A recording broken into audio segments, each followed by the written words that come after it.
What other people think of you is none of your business. Hey, what's up? My name is Amy, and I'm excited that you're here right now. I have just launched a brand new YouTube channel that I've had kind of sitting and waiting for a while, and this will be my first episode, so thank you for being here. A little bit about me and my background, in case you don't know who I am and you're new to this channel. I have been a photographer more than half of my life. I'm also an esthetician and a makeup artist. So what I have done in the past 25 years of my career is I help my clients experience major transformational shifts through the use of my 3 pillars of mindset, self-care, and creative expression. This allows for a truly holistic transformation, mind, body, soul, in multiple areas of life. My specific niche is helping people navigate major life transitions like breakups, divorce, career shifts, relocation, becoming an empty nester, getting older, or just wanting to start a new chapter of life. I work with people from middle school and high school, teenagers who are dealing with the struggles of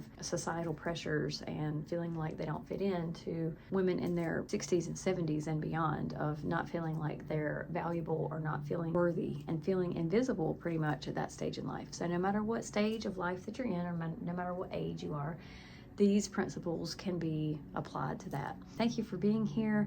Without further ado, we're going to go ahead and get started. What we're going to be talking about today is ego versus authenticity. How we react to certain scenarios and situations when we're coming from our ego versus when we have shed that ego, we've done the work, and we understand how to embrace our most authentic, most true self. So let's look at the first point. Ego is driven by external validation, approval, and praise. What this looks like is making decisions based on what other people may think or say about us. For example of this would be maybe pursuing a career path that is based on status or praise versus something that actually lights you up and that makes you happy. Once we step into our authentic self, this is where you are aligned with your inner values, your purpose, and your authenticity. It means even if it's different, even if it goes against the normal traditional role or path that people project onto you and expect you to take. What that looks like is choosing to pursue a creative passion despite societal pressures to follow a safe path. Let's continue and look at point number 2. The ego is rooted in fear and insecurity and abandonment and losing control. You tend to compare or judge yourself against other people. Maybe when someone criticizes you or challenges you, you feel the need to immediately defend yourself. You get defensive because you're trying to protect that self-image. Whereas when you shed that ego, it's rooted in love and compassion and acceptance. You don't feel the need to prove anything to anyone. So what it looks like is that you respond to that criticism in a calm manner, knowing that you're using that criticism and challenge for growth, to help you and to benefit you, rather than acting defensively about it. All right, so let's look at number 3. The ego has attachment to labels, to identities, to titles, to roles, and to positions. What this looks like is when you primarily introduce yourself based on your job title or your role or your achievements, the possessions that you have, as if they define your entire value as a person. So if we look over to the authentic side, you are detached from labels and ego identities. You understand your inherent value and you don't cling to those trends or external societal pressures. Introducing yourself based on your passions, your values, what you love, rather than the title or the role itself.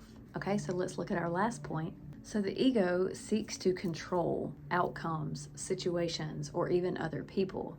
And you also worry about the future. So what this looks like is over planning and worrying about every potential scenario and situation just so that it will go your way, even if doing all of this exhausts you. Once you shed that ego, you embrace the present and you trust the process and enjoy the unfolding of life. You're also mindful. So what this looks like is practicing acceptance and gratitude during those challenges versus resisting or trying to control them. Overall, what we're looking at is that the ego keeps you in a lower vibration.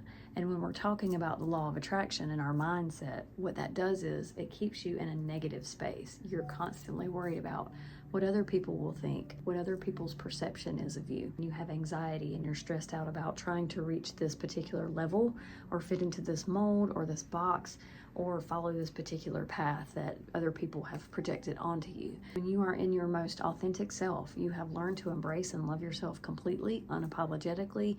You don't worry about what other people might think or say about you. You are comfortable in who you are.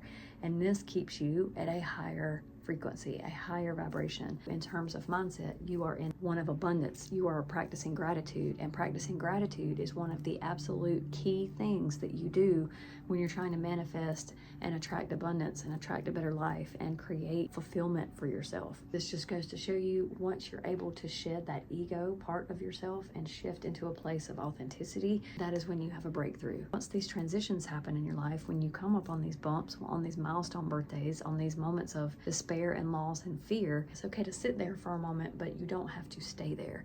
You can reframe your thought process and your mindset, thinking from a place of abundance, and that's what's going to draw more of that abundance into your life. Ultimately, it gets easier with time, and eventually you reach a point where you no longer seek external validation or approval from anyone else. You don't cling to labels or titles or possessions because you know the inherent intrinsic value within yourself, and so you don't seek it anywhere else. So that's going to wrap it up for me for this episode. Thank you so much for tuning in, and I will see you again very, very soon.